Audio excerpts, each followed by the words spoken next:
So we have no Transcendence whatsoever in the bottom left, and we head into this group of enemies, which includes a unstoppable champion and a mini boss. We delete everything with our super and walk away with a full Transcendence bar and half of our super back. Now I would say that's pretty dang good, especially in a Grandmaster content, right? Silkstrike, which is the Strand Hunter Super, got the 3x regen buff, along with a buff to damage against champions. And Silkstrike was already pretty good. But what really makes Silkstrike shine is the fact that you can use both dodge aspects while in your super. So in the gameplay, I am using Ascension to apply that Jolt debuff to overload champions while still in my super, so they can be stunned and then I can handle them with ease. This can also be done with the Winter Shroud aspect, where you dodge near an enemy and you'll leave that slow field, which would stun an overload champion, right? Then if you dodge a second time, you would freeze that enemy, which would then stun the unstoppable champion when you shatter them with your super. So you have great utility against champions, which just makes Silkstrike feel really good in harder activities, like the Grandmaster gameplay you're watching. And being able to stun 2 different champion types while in your super already puts Silkstrike pretty high up on the list. Oh, and you're also able to grapple while in your Silkstrike, which just adds mobility to the entire thing as well.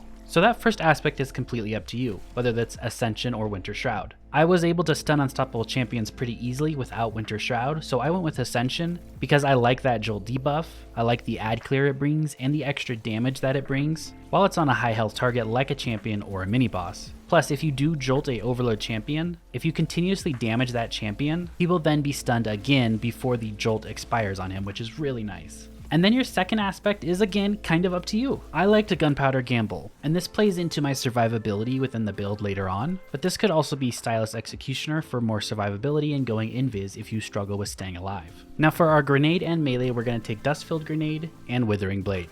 Both of these are stasis abilities. Having 2 Withering Blades while in your Transcendence form is very strong to cycle back to your Hellfire Spike Grenade more quickly. And again, 1 Withering Blade would slow an enemy, so it can stun a overload champion, and then the second Withering Blade would freeze that enemy. So if you're up against an unstoppable champion, again, it would stun them. And same thing with your Dust-Filled Grenade. It will slow when it first hits a overload champion, so again, a stun, and then it will eventually freeze, so again, a stun on a unstoppable champion. So already with our super and dodge combined, plus our 2 abilities, those 2 champion types, which are overload and unstoppable, do not stand a chance against you. And then when I add Gunpowder Gamble into the mix, again, that solar stick of dynamite you throw up that explodes, that's an ignition. So that would stun a unstoppable champion. And this is before we get into anything else within the build. Facet of Dawn, powered melee hits against targets makes you radiant. This is only a 6-second buff, but it is a 25% weapon damage bonus to all your weapons, and this would allow your weapons to stun a barrier champion, because Radiant breaks their barrier. We take Facet of Mending, Grenade Final Blows cure you, and the Transcendence Grenade increases the strength of this cure. So your normal Gunpowder Gamble, which is coded as a grenade, will cure you in difficult activity when it kills something, and same with your Transcendence Grenade. It's just healing added into the build. We'll take Facet of Protection. This is your damage reduction when surrounded. I believe it's 15% when you're not in Transcendence, and it bumps up to 25% when you are Transcendent. We'll take Facet of Ruin. This increases the size and damage of the burst of stasis when you shatter any frozen targets, and increases the area effect of solar ignitions. This just plays into our Transcendence form greatly, it plays into our Gunpowder Gamble, and it plays into our Dust-Filled Grenade and Withering Blade to make them all hit harder and feel more powerful. We'll take Facet of Solitude. This is the one fragment I would say that you could probably switch in and out for something else if you do want, but it's nice on a champion when you do land those precision hits to sever that target. It just cuts their outgoing damage by 45%. And then we'll take Facet of Hope.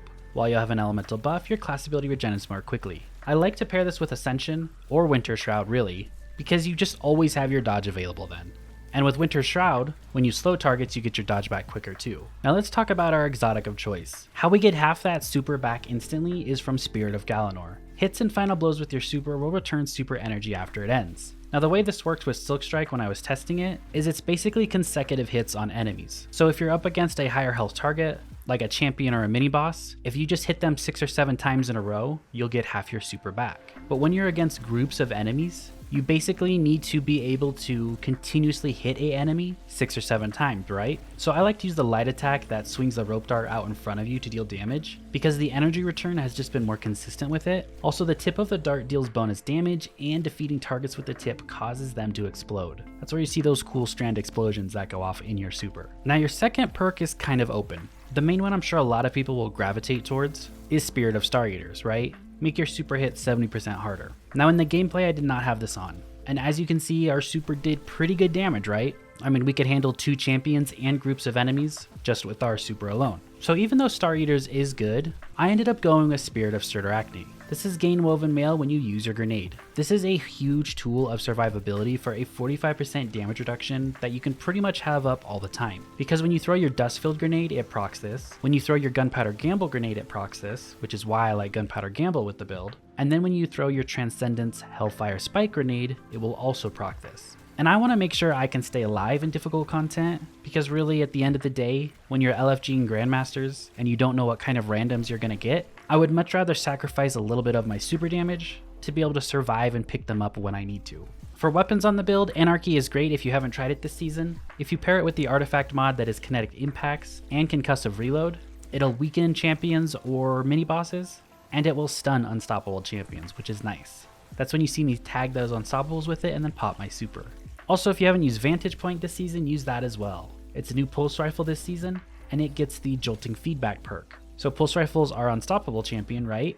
And applying jolt to an overload will stun them. And we already went over how jolt works. So intrinsically, it can handle both those champions as well. For mods on the build, on the helmet, we'll take an arc siphon and a heavy ammo finder. I want my Vantage Point and my Anarchy to spawn orbs of power, and I want to make sure I have heavy in my Anarchy. On the gauntlets, we'll take grenade kickstart. This is where we're going to spend our armor charges just to try to keep that dust-filled grenade up more often, because it is so strong against champions and grandmasters. We'll take a firepower mod. This allows our Gunpowder Gamble and our Hellfire Spike grenade to create orbs of power for us on kills, and an impact induction. Causing damage with a powered melee attack reduces your grenade cooldown. This means with those 2 shurikens, we'll just get that dust-filled grenade back more often. On the chest piece, take 1 arc reserves for that Anarchy, and then the other 2 mods would be your resistance mods. On the boots, I like an arc scavenger, just to play into Anarchy again, and then recuperation and innervation, so every time we pick up an orb of power, we'll heal for 70 HP and get 10% grenade energy coming back to us. On the class item, make sure you have Reaper on if you are using Winter Shroud.